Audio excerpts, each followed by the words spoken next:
Right. Third place Edison deck profile, Glad Beasts. Yeah, I ended up in third place for this deck. I will admit I could have done a bit better, but I am happy with what I got. So here's what I played on that night. I ran 3 Prismas. I mean, you run this because it gets the best 3 quicker. My favourite combo, I'd say, is using Darius to revive Bestiari, and that makes it Geyserus, and you can then tag the guys out into a Darius and any other guy you want really, and get the best tree back, and you can make another guy for us. It's honestly a great play, I'd say. Very much free. I'll probably keep playing free of this in the deck. 2 Lakiris, self-explanatory, this make Heraclinus, and it becoming a 2-1 beater helps get over a lot of threats. A very solid card, I'd say. Darius revives any one of your Glads. It also revives Geyserus, but I never had that happen in any game I was in. But I'd say this though, Darius is a mainstay. Very good. Bestiary, self-explanatory, displays of spells and traps. Also, it could block your own if you're not careful, but other than that, it's a great card. Great card. Esquire, great way to recover chariots, and I only needed 1. And even then, you probably would have run 1 chariot anyway, even though I run 2 and 1 on the side. Next up is Rotari. Rotari banishes cards. It's a great way in sniping cards so that the opponent can't play them. Another good card. Mamalo just pops monsters, and yeah, it's good. It's good when you need to kill monsters that are hard to kill. And he'd be Sam Knight. And next Sam Knight is the Test Tiger Rescue Cat engine. I'd say this is a great engine because you get to a Gladiator Beast quicker, and Test Tiger, you could swap the Sam Knight out for another Gladiator Beast. And overall, I'd say Rescue Cat is an amazing card, and I love it. And that'd be that for the main deck monsters. Next up are the spells. The upstarts are here, and these are to get to my combo pieces quicker. Actually, have a card, it helps a lot. Next up, triple Book of Moon, helps stop threats, makes it so that tuners can't be used as synchro material, and also it just helps with the Gladiator Beasts to get over anything. As in, like, he sent me the 100. A very solid card.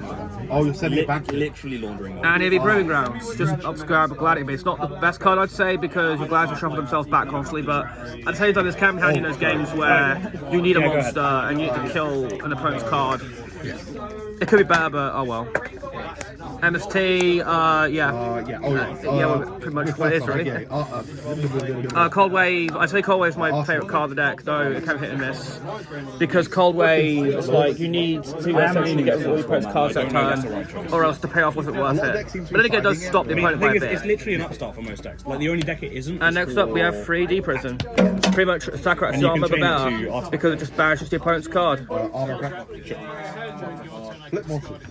And then we have 3 trap stuns. And again, I'm going to get Gladiator Beast attacks going through because traps aren't the best, and it ups off any other deck really. A lot of trap reliant decks because this format is trap heavy.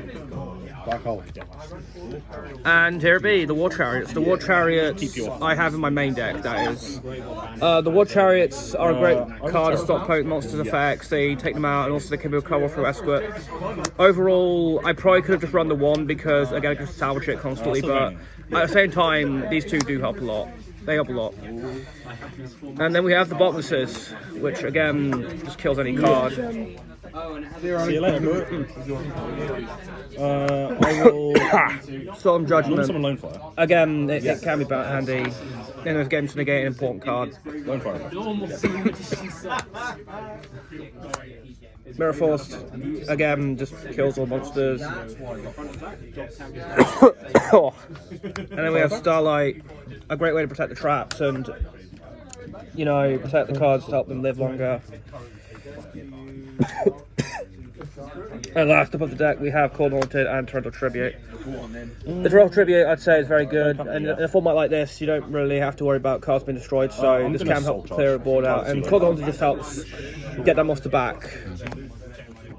So that's the main deck. I'd say the main deck is something I enjoyed making, but it's good. It's good.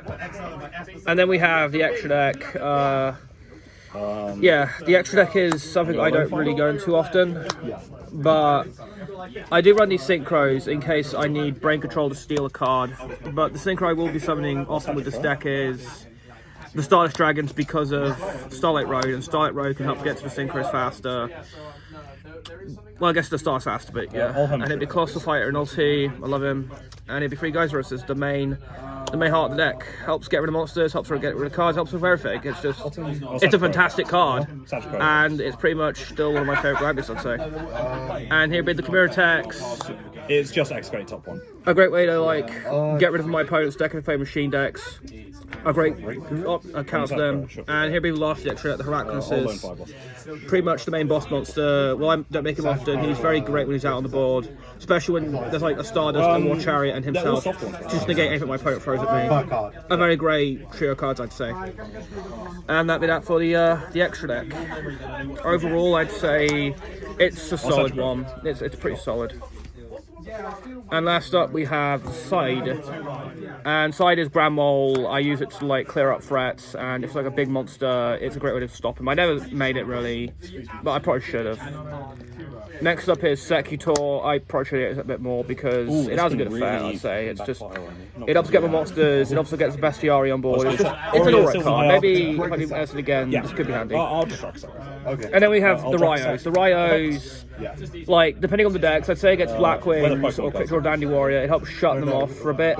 But you can also use the Ryo to shut down very good special summon monsters. I'd say Ryo is very crucial in this format. And here be the Cyber Dragon. I'll use it now. Which I use for the Chimera Tech Forge Dragons. Overall, it's great against machine decks, but sometimes you can't go wrong with a 2-1 body. And Cyber Dragon is just always going to be good regardless of the time period, I feel. And if you have the Smashing Ground, again, just a great way to get rid of a card so the Gladiator attacks can go through. Same goes for this other card I have, which is Hopestorm, which, again, doesn't need much explanation, but it helps clean up the boards, ready for another attack. And Dimension Fissure, a great card against grave heavy decks. Also, I'd say it's great with Thunder King Ryo because if you use it against a Quick Draw Dandy Warrior deck, you can just shut off your opponent's special summoning alongside their searching and just force their cards to manage pile, so they can't be used against you later on. And then we have Brain Control, again, just a great, removal card. I never used it against another Gladiator player, but if I did, it would help me immensely. 2K. And if you've last sidecar, just an extra Starlight Row, just because you can't go wrong with 2 more. So go for War Chariot in those going first games. And here we have the last card, Trap Dust Shoot. The deck list I saw helped me a lot decide what I could use, but I did replace the Dark Bribe from it for Trap Dust Shoots. I think if you use Dark Bribe, it helps your opponent way too much, so Trap Dust Shoots a better card because you gain advantage of your opponent's hand and you just snipe a card. But yeah, so that'd be that. I hope you enjoyed my deck profile on it. It's not my, I'm new to deck profiles, but otherwise, I hope you enjoyed it. Anyway, peace out. Thank you.